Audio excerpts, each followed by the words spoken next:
Welcome to the National Pulse. I'm Raheem Kassam, editor-in-chief of thenationalpulse.com. Well, President Trump has hinted at the use of the Insurrection Act for a while. He first did so many weeks ago when all the madness began. But the White House appeared cowed by the response to his, in my opinion, excellent decision to clear Lafayette Square and stand outside St. John's Church. He spoke about insurrection again this past Friday. Let's hear it. We're not supposed to be involved unless we're invited in by the people that run. These are all Democrat cities, just so you understand, including D.C. So we're not supposed to go in unless we call it an insurrection. But that's a big statement. It's a big statement. No reason for it. But you know what we're going to do? We're going to have to look at it. Mark Meadows is here. We're going to have to look at it because we're not going to let that happen to people that go to the White House to celebrate our country.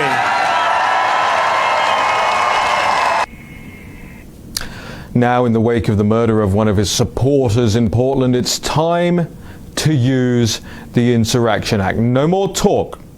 The Insurrection Act was originally signed into law by President Thomas Jefferson in 1807, and it provides the President of the United States with the ability to tackle the clear attempts at insurrection taking place in the United States today. In fact, 12 U.S. presidents have used it, from Jefferson himself to John F. Kennedy to George H.W. Bush during the L.A. riots. And if Trump dithers or delays any further, I fear the Biden campaign's latest attempt to portray the violence as Trump's fault may start to take hold. Remember, most voters have already made up their minds. Both camps are firmly entrenched. Both sides are only playing for a small percentage of the vote, which is still up for grabs. So clearly, President Trump's solid base won't reject him on November the 3rd based on BLM and Antifa riots. But there are people, especially female voters, mothers, who are concerned this violence will spread to their suburbs and that the president needs to act before it does. MSNBC's Donnie Deutsch laid out the Democrats' branding exercise in trying to bring violence to ordinary people and then blaming Trump for not doing anything about it. Let's listen. I think it's going to come down to one question. Are you safer today than you were 4 years ago? And that's when you look at either the coronavirus or the violence. And I think what's so important, and Biden is teeing it up today when he talks about, Trump's America. We need to brand. We need to do a judo move on Donald Trump, who basically last week tried to brand the White House. These are the Trump riots. This is the Trump violence. This is the Trump reality show of a more violent America. Joe, you touched on it on Friday, the irony, the absurdity that Trump's trying to run as a change candidate and that this is somebody else's problems. What Joe Biden has to be vigilant about, and it's got to be both Corona and the riots and the violence. This is branded Trump. This is the Trump reality show. You are less safe today, whether it is Corona, whether it is the violence of the streets, because of Donald Trump. That is the state of this race. And this is the ultimate branding exercise to reverse back and will hopefully be the demise of Donald Trump. Branding exercise. Antifa and Black Lives Matter have already begun running through residential neighborhoods in cities like here, Washington, D.C., screaming, "If we don't get no justice, you don't get no sleep." How long can it be before they're knocking on doors, breaking through windows, smashing cars and other private property? It's not long, believe me.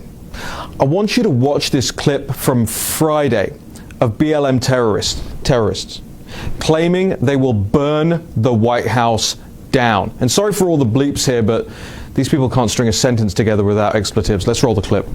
I'm at the point where I'm ready to put these police in the grave. I'm at the point where I want to burn the White House down. I want to take it to the senators. I want to take it to the Congress. I want to take the fight to them. And at the end of the day, if they ain't going to hear us, we burn them the down. I'm one that talk real. I talk it in New York and I talk it in D.C. The same way I police up in New York, I cops up here in D.C. The same way I bust police in the head in New York, I bust police in the head in D.C. Now, it's a lot of people, and I'm going to be honest, it's a lot of people that's on this front line. And one of the things that I always say, don't get on this front line if you ain't going to fight. Don't get on this front line if you ain't going to take no hit. Don't get on this front line when the police push up, you push back. If you won't be on this front line and them racist, nasty punk police is pushing up, you push the up. Incredible footage. Brendan Leslie took that footage just this past week. Didn't see that on CNN, didn't see that on MSNBC while Donnie Deutsch was smack talking the Trump riots there. Look, the violent mob is ever encouraged by a lack of federal action. They think Trump and his supporters are scared. And that's the narrative the media has been promoting as well. I want to make sure that we are listening to the mayors of these Democrat cities at the moment, and in their words, and what their suggestions are for dealing with a lot of this violence. You have Mayor Ted Wheeler. Look, it's time to push back. It's time to push back hard. There has to be federal action. Let's listen to Ted Wheeler. He claims that he doesn't have a solution to the violence. Let's play it. Have you asked the governor for National Guard involvement? As you know, on two prior occasions, I have asked the governor for the National Guard. She declined in those two circumstances. Well, I'm not sure how you specifically operationally can prevent this. So when local officials and state officials both refuse to deal with an emerging war in American streets, what's the solution? That's precisely what the authors of the Insurrection Act had in mind. I'm going to read now from a Congressional Research Service report from 1996, which confirmed the president's powers. Quote, Congress has delegated authority to the president to call the military during an insurrection or civil disturbance. Section 331 authorizes the president to use military to suppress an insurrection at the request of a state government which is meant to fulfill the federal government's responsibility to protect against domestic violence. Section 332 delegates Congress's power under the Constitution to the President, authorizing him to determine that unlawful obstructions, combinations or assemblages or rebellion against the authority of the United States make it impracticable to enforce the laws of the United States and to use the armed forces as he considers necessary to enforce the law or to suppress rebellion. And Section 333 permits the President to use the armed forces to suppress any insurrection, domestic violence, unlawful combination, or conspiracy if law enforcement is hindered within a state and local law enforcement is unable to protect individuals, or if the unlawful action obstructs the execution of the laws of the United States or impedes the course of justice under those laws. This section was enacted to implement the 14th Amendment and does not require the request or even the permission of the governor of the affected state. The Insurrection Act Act has been used to send the armed forces to quell civil disturbances a number of times during U.S. history, and most recently under the 1992 Los Angeles riots and the Hurricane Hugo in 1989, during which widespread looting was reported in St. Croix in the Virgin Islands. If the president decides, and I'm still quoting here, to respond to such a situation generally upon the recommendation of the Attorney General, if necessary, the request of the governor, he must first issue a proclamation ordering the insurgents to disperse within a limited time. If the situation does not resolve itself, the president may issue an executive order to send in troops. End quote. So first, President Trump must issue a proclamation ordering Black Lives Matter and Antifa insurgents to disperse. Fine. He can give them 48 hours to do so. He could give them a week. I don't care. Get it done. Dispersal is relatively simple. Then, if they refuse, he can send in the U.S. military. And he must. This isn't some little known or little used power. It was used by Presidents Jefferson, Jackson, Grant, Hayes, Cleveland, Wilson, Hoover, Roosevelt, Eisenhower, Kennedy, Johnson, and George H.W. Bush. They've all used the Insurrection Act. That's 12 presidents, 26% of the nation's commanders-in-chief who have saw fit to use the power to secure the nation. It's time for President Trump to do the same. This is the National Pulse, and we'll be right back.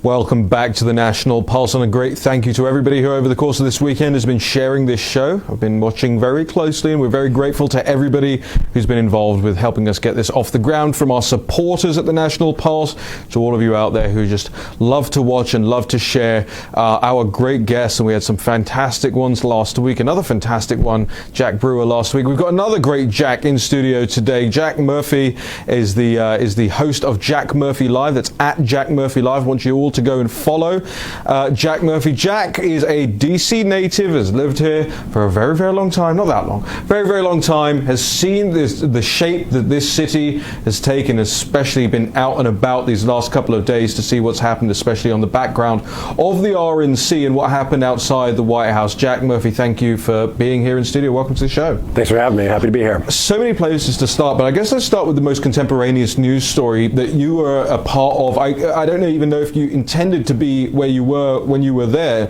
but you were basically outside the White House, and I think you were the first person to spot Senator Rand Paul in a spot of trouble last Friday? That's right. So outside the RNC, as guests were leaving, I was just there that night to sort of cover what was happening in the streets and to see the riots, as I have been off and on since the end of May. And I noticed that there were just a stream of guests coming out of the White House, and you could tell because it was the men in suits and women in red evening gowns, contrasted against the mob of people that were there protesting. And I noticed that there was no one helping these people. So as I was there trying to record the events, I was also at the same time directing guests away from the hot spots. They were just walking straight into a violent mob scene, and I was helping move them around to the right direction. And near the end of the night, when I was ready to just sort of go home, I decided to leave, and there was Rand Paul standing there with his wife and I think two other women. And I was like, man, Rand Paul, you cannot be here. So I walked up to him and I said, where was this exactly? This was on right near the W Hotel, about 14th Street Northwest. That's literally right across from the White House grounds for the people that don't know. 1 block away from the White House, absolutely. All you have to do is cross a crosswalk to get there. But he was there by himself, unaccompanied, and I had just left the scene. So I walked up to him. I told him he needed to get some security immediately. We guided him to one police officer, and he stood there sheltering behind one police officer as the mob of about 50 to 75 people approached. They cornered him, had him trapped. He had to wait for probably about 10 minutes until a sufficient number of DC police officers appeared on scene to help escort him through the crowd. And once they did, people were pushing and shoving, jostling, screaming at him to say Breonna Taylor's name, when of course he was the one who wrote the Breonna Taylor Act. And so the irony of all that wasn't lost on me. And at one point even, it was so bad that the woman had lost her shoe, and they were taking her shoe and like shoving it and throwing it around and screaming at her. And it was just a really violent scene that could have been a whole lot worse. Seems like just a totally normal city, just totally normal times, right? But this is, I mean, Joe Biden today saying that the violence is not going to stop if President Trump gets another 4 years. I mean, in your estimation, isn't that a threat? That is absolutely a threat. But what's important to do is put this into context. All of the Antifa and Black Lives Matter, they're working in conjunction and network with academics and other institutions and now the corporations and New York Times especially. And these terms and ideas have been really escalating in a spike since around 2011. Okay, and there was obvious Antifa action and presence on the streets in 2015, from what I could recall. Right. I remember in 2016 just going to the deplorable inauguration party. There were hundreds of people protesting and rioting in the streets. Well, we've got to go to a quick break, but when we come back, I want you to explain that. Explain what the deplorable was, explain how it all came together, you know, what your purpose there was on the day, and what happened to the people trying to get there. But just hold that thought. Our guest is Jack Murphy, at Jack Murphy Live. Make sure you're using this break to go and find him on social media, follow him, make sure you're following the National Pulse across everything as well. I'm Raheem Kassam. We will be right back with more National Pulse, more Jack Murphy after this break.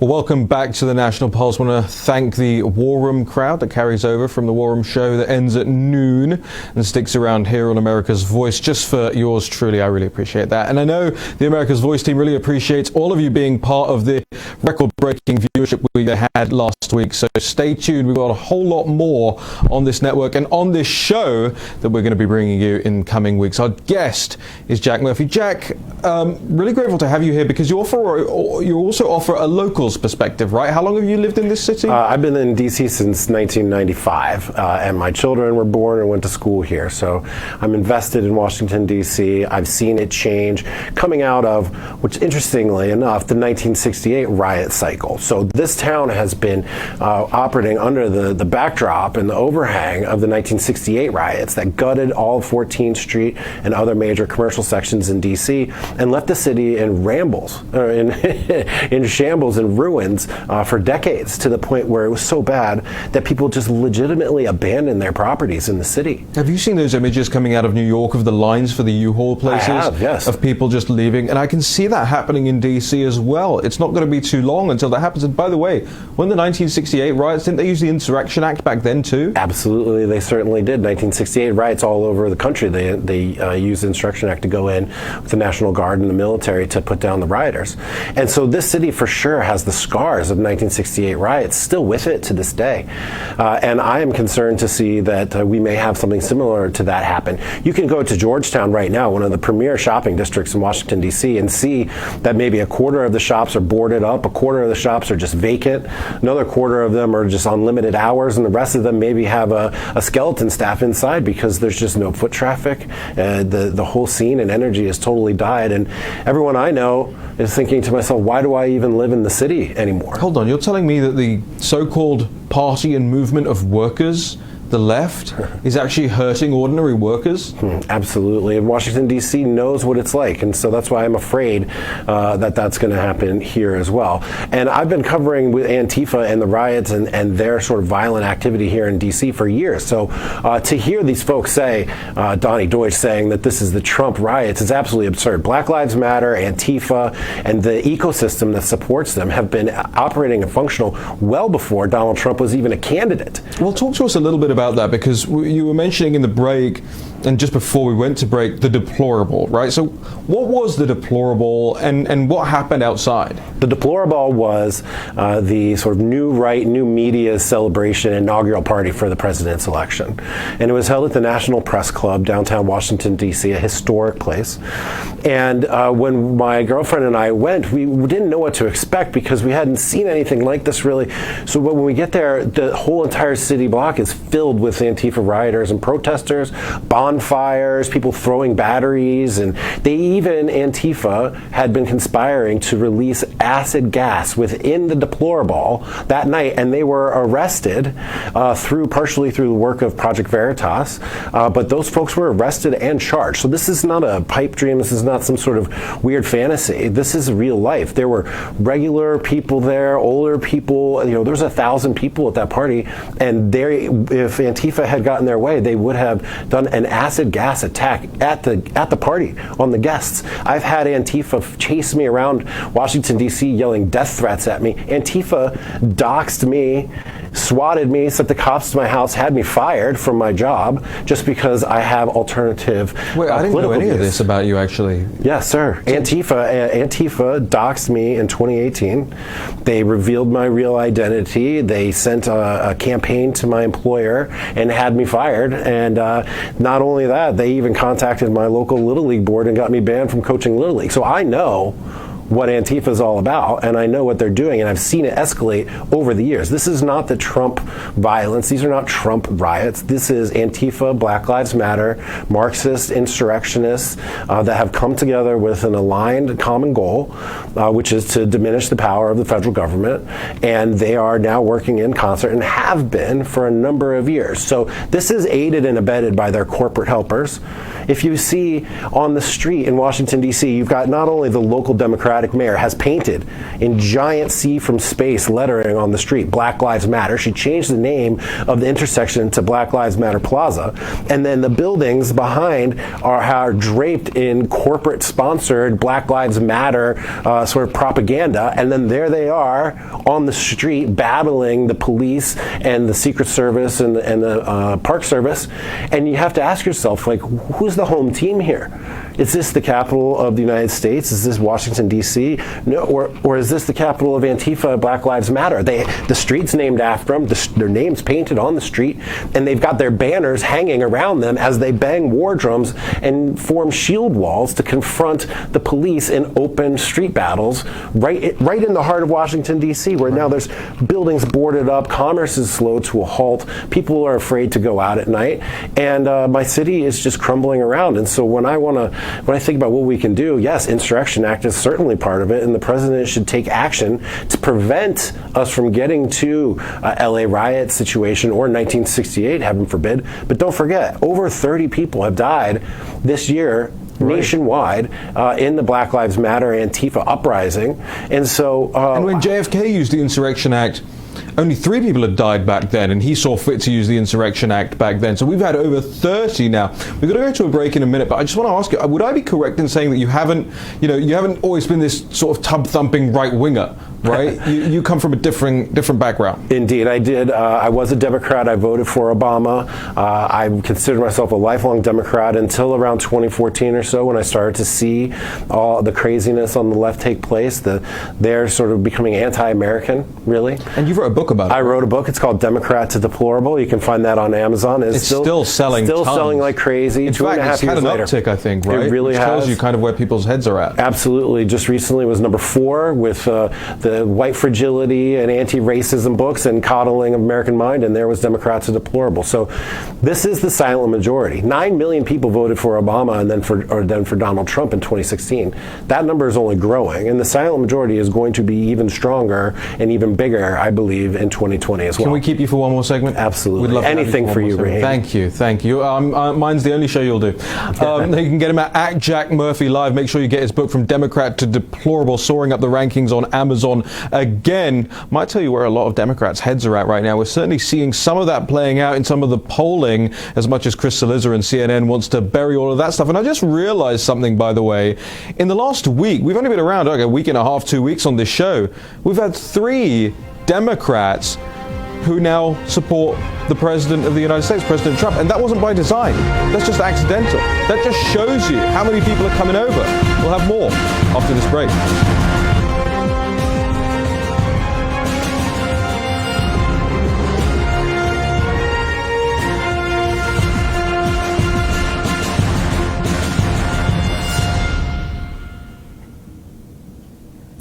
Well, Jack Murphy is our guest. He's the author of From Democrat to Deplorable. I want to make sure, if we can, that we can get an image of that book on the screen by the end of this segment here. Just do a little promo for you, Jack. We're really grateful to have you here and that you've stayed an extra segment with us here as well. Now, you've walked us through, you've been through this before, we've seen it with the deplorable, you're a DC native, you know this city inside out. So talk to me about when you see this in other places and you see what the reactions are in other places. So Portland, for instance, we saw Portland people here in DC, did we not, this weekend? Yes. And and just talk to us a little bit about that, and then maybe what we've seen in Portland, and especially that reaction when that man was shot. I think it was really shocking. It was. So there is multiple pieces of evidence that show, even they admit it, that Antifa from Portland, people who had been there over the last 60 days, have traveled across the country to Washington, D.C. to set up and lay siege, as they say, to the White House.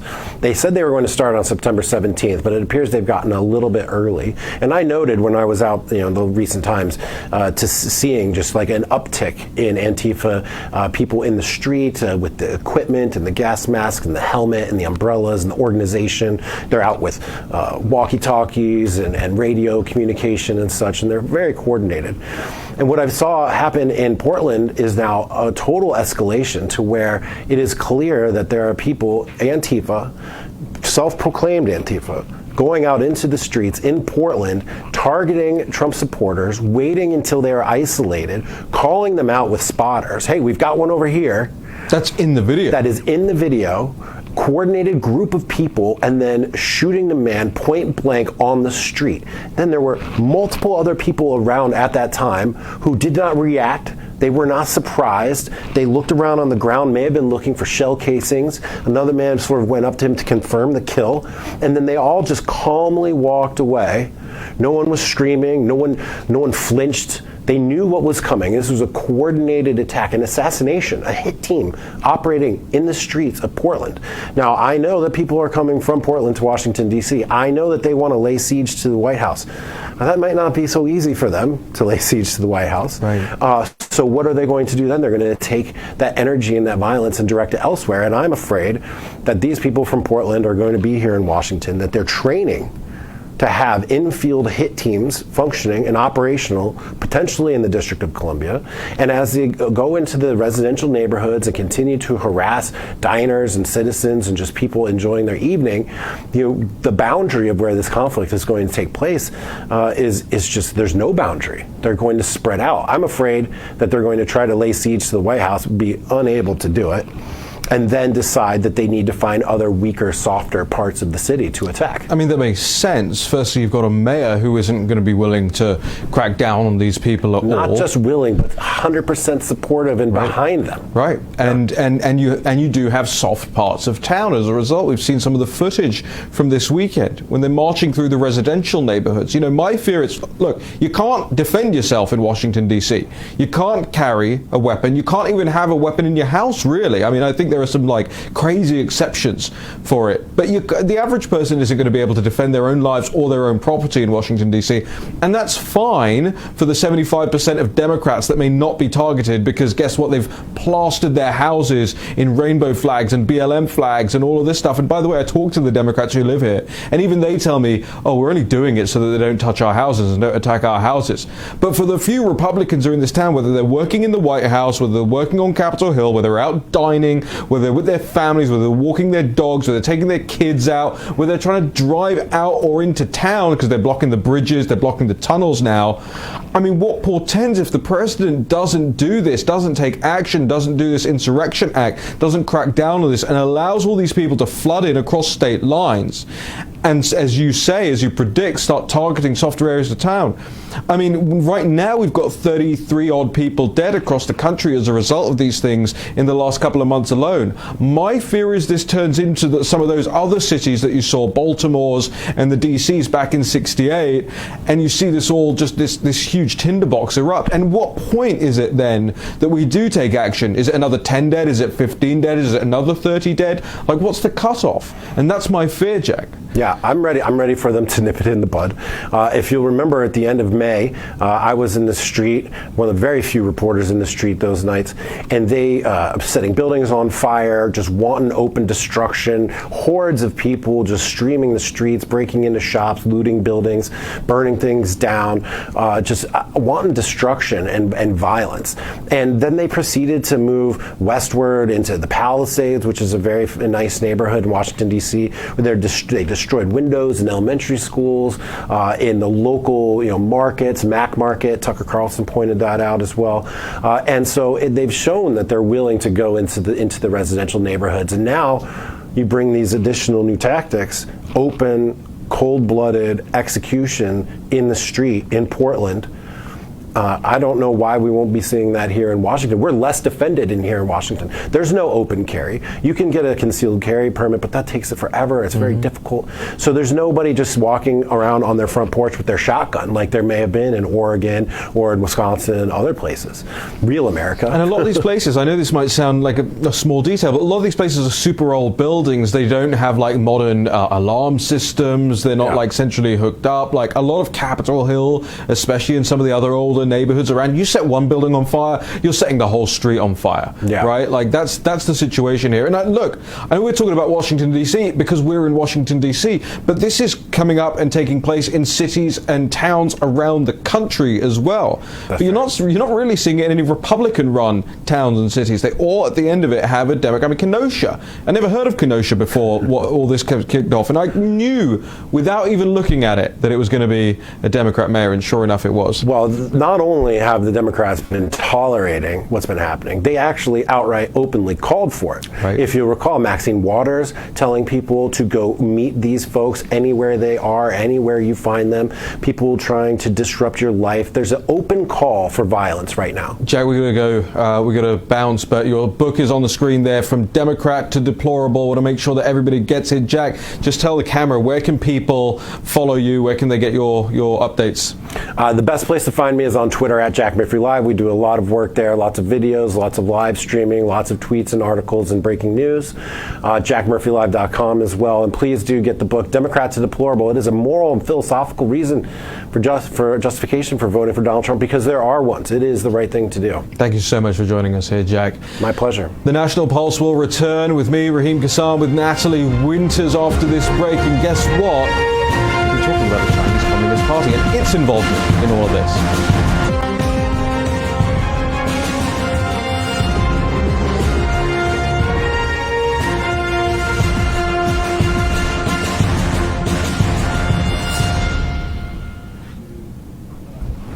One of my favorite things is live television and live production. You guys don't see any of it at home, but in the breaks, about 100 people run in here and fix things, and got to get Natalie Winters in seat here and Jack out. And by the way, Jack Murphy, there's nobody whose side I would want to be on more, or who I'd want to be by my side if I was in one of these things. That guy's 6'5" and 250 pounds. It's not just that I'm small. He's massive, so that's why he's sitting next to me. He looks like Godzilla sitting next to me. Somebody who's not Godzilla is Natalie Winters. You're not Godzilla, are you? Don't think so. Except the other Godzilla I know is John Fredericks, the Godzilla of truth. But you are Godzilla as far as the CCP is concerned, at least, terrorizing them every minute you can, and with good purpose and good reason as well. I mean, the Chinese Communist Party's role in this is not to be ignored. We're talking about the insurrection taking place in the United States. We're talking about where these groups are getting organization tools from, where they're getting impetus from, where they're getting material support from. And while the dots are yet to be fully connected, you can start to see the dovetailing of certain things taking place right now. So Natalie, let's take our time and go over this, because people will really need to understand that it's not just a domestic terror threat we're dealing with. This is a terror threat that spans overseas. Antifa comes from Germany. It comes from Europe. A lot of the organizational tactics that Jack Murphy was talking about there are inherited from Antifa in Europe. A lot of the secondary and tertiary support elements, the think tanks and the pressure groups and all that, you see that in Europe as well. But a part of it that we're not paying attention to appears to be the Chinese Communist Party. So tell us about that. Sure. Well, I don't want to undermine the influence that groups like Antifa and Black Lives Matter are having having on these protests, right? They're certainly perpetuating these unfortunate events. But the Chinese Communist Party, similarly Marxist to the aforementioned groups, are also exerting extreme influence on these riots, on the lootings you see happening. Specifically, in July, back when we saw Wall Street Journal reporting how illegal firearms were circulating around protests in Louisville, Kentucky. Just days before that report surfaced, Customs and Border Patrol had seized nearly 11,000 assault weapons parts that were circulating around that same city. In that same month, a website which was selling gun silencers and gun suppressors, funneling them into Detroit, which, as we know, is a city, I believe it's the most violent, most dangerous city in America. They were from China, from Shenzhen, China. They were funneling in gun silencers and gun suppressors, again, to this area that's been wrecked with violence. And even this month, we saw nearly 20,000 fake IDs be funneled in via Chicago. Again, another hotbed for this violence that we're seeing wreaking havoc on American streets. Nearly 20,000 IDs, which is especially concerning in light of the upcoming election. Although we know ID isn't necessarily required to vote, these IDs have been linked to human trafficking, illegal gun sales, and more. It's extraordinary. I know some people in the White House have their finger on the button on these issues. Peter Navarro is very hot on these issues. He pays very close attention. But we haven't really seen the response out of the administration. We haven't seen them trying to communicate to the public that this is what's happening. So it comes down to you here on the show. It comes down to us on the National Pulse website to make sure that people know what's going on with CBP, to make sure people know what's going on with illegal weapons parts coming into the country. Because those weapons parts, they're not ending up in Dick's Sporting Goods, right? They're not on the shelves in reputable firms who are selling these things. These are street parts, basically, to put together illegal weapons that are being sold to criminals. Right? Yes, and to be fair, the FBI did hold a press conference where they said they were actively looking. A press conference. Exactly, but it's kind of a similar thing that we see with the Trump administration, where we get strong rhetoric. They said that they were actively investigating foreign interference in these riots, chiefly coming from the Chinese Communist Party. But then again, we never really saw indictments. We never saw any action materialize. It's also interesting, Chinese state media has been heavily covering these protests. CGTN, which we'll get into in the next block, they actually have a correspondent out in Portland who's covering the riots. They've been writing a host of op-eds slamming President Trump's response, trying to draw comparisons between Black Lives Matter and the Hong Kong protesters. So they're definitely seizing on this issue and weaponizing it to try to sell their mold of authoritarianism and cracking down on protesters. Pun intended? Weaponizing? Yeah.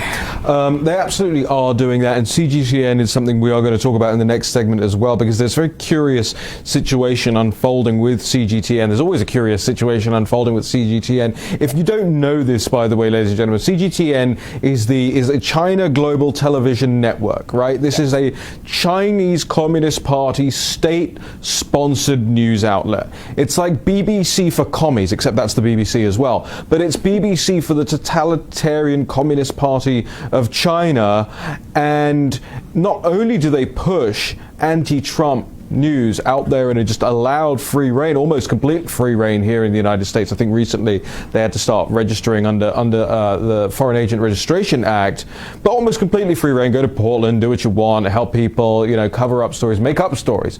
China's version of CNN operating here in the United States as well. But it's not just that. CGTN is tied to all sorts of weird and odd characters that we've mentioned and exposed over at the National Pulse before. This strange British academic, not really an academic at all, Tom Fowdy, who's now landed himself in a whole bunch of other trouble, it seems, if you follow social media. And these guys, Natalie, they just seem to pick on kind of losers who don't have a career path forward in the political world or in the think tank world, and are kind of at a dead end, and they kind of seem to to approach them and be like, hey, we'll launder the information, whatever you guys want to put out there, or rather, you can come and work for us and we'll tell you what to write about. Because it seems like Tom Fowdy comes out every day with some gibberish on CGTN's opinion pages, and they are mostly opinion pages now on CGTN's website. But this is the Chinese Communist Party waging a propaganda war here in the United States against a sitting president in the United States.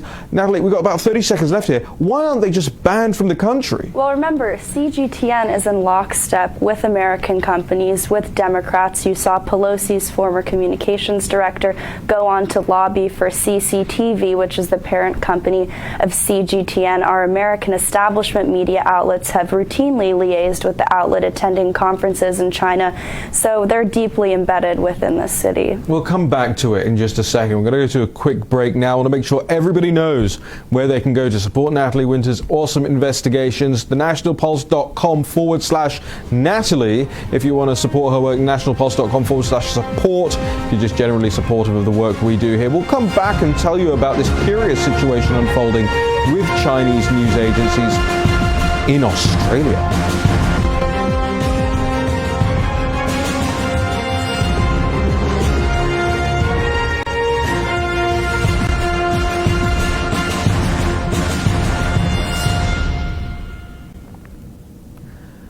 I get a lot of people asking me how they can watch this show, how they can keep up to date with America's Voice and everything that's on this network. You can do it in several different ways. You can download the Pluto app, that's free. You can watch it on there. You can download the America's Voice stream on Roku. I watch it on my Apple TV. It's plugged straight into my television. You can watch this on Facebook, on the National Pulse's Facebook page, on my Facebook page, Raheem Kassam. You can watch it on YouTube. There are lots of places, and we're on YouTube at the National Pulse as well, where we pop the shows immediately afterwards also. So make sure that you're taking active steps to be engaged, to be one of the engaged citizens in your country. Wherever you are in the Western world or beyond, we want to hear from you, so make sure that you are part of the National Pulse. We're also going to be reading out the names of our supporters every Fridays on this show. If you want to support the site, we're not big corporate backed or anything like that. It's thenationalpulse.com/support. Well, speaking of anywhere around the Western world, Australia, I think we count in the league of countries within the Western framework and with Western governance and Western principles. Australia and China seem to be having a bit of a Barney, as we say, at the moment. Australia really is, as Steve Bannon said on our War Room show this morning, ground zero for a lot of what the Chinese Communist Party tries to do. And it looks like they're goading the Australian government. Again, tell us, Natalie Winters, what is happening now? What's the latest developments between China and Australia? Well, the details remain very murky. The story's still developing. But what we know for certain is that Chang Lei, who was originally born in China but secured Australian citizenship in 2002 and lived there from then on. She worked as a reporter for a host of different outlets, but at the time of her arrest, which was on the 14th of this month, she was working for China Global Television Network, CGTN, as we were talking about in the last block. She was, as I said, arrested on the 14th of this month, and Western media and really her friends, colleagues, associates only found out that she was arrested this Monday. She's been missing for weeks. Yes, only her family knew her whereabouts. Again, she's been arrested and detained, it seems to be Beijing, by the Chinese Communist Party for no charge. And with that, as I said, she worked for CGTN, so it's certainly interesting that they would be arresting someone who is effectively one of their paid propagandists. She was visiting China and certainly casts the Australian government's July warning that if their citizens were to visit China, that they could face arbitrary detention.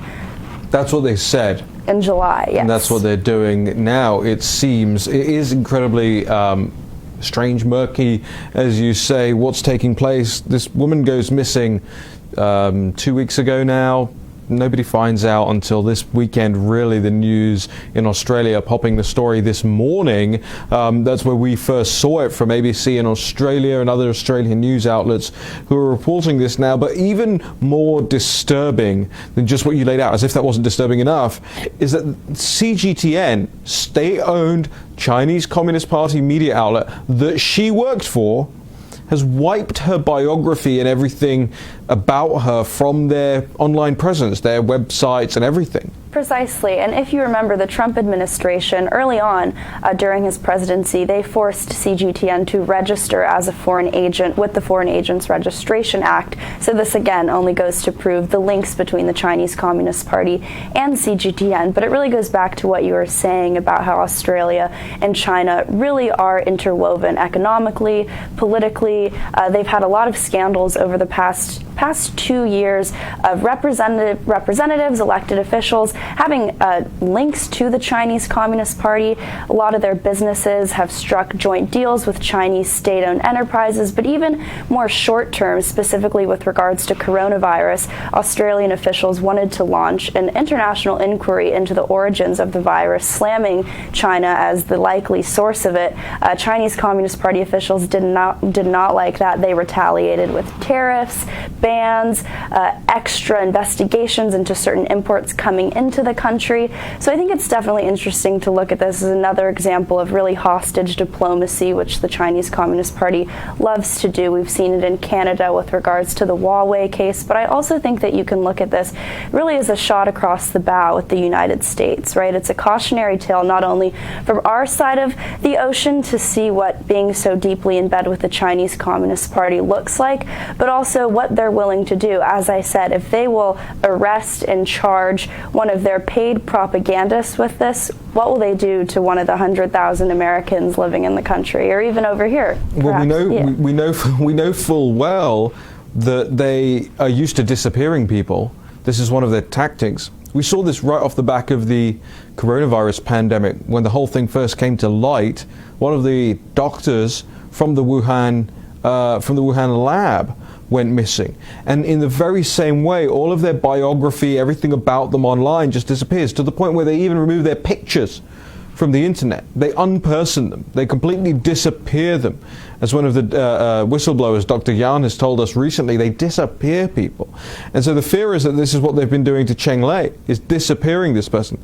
So we're going to keep a very close eye on this situation right now. Ladies and gentlemen, we're at war here in the Western world, not just in the United States, domestically. We're at war. We just don't realize that we're being waged war upon by the Chinese Communist Party. On repeat, we're seeing these things. And if you think, oh, Australia is the whole world away, what does this have to do with us? Australia is one of the Five Eyes intelligence sharing partners. They are critical partner of the United States, of the United Kingdom, of many European countries.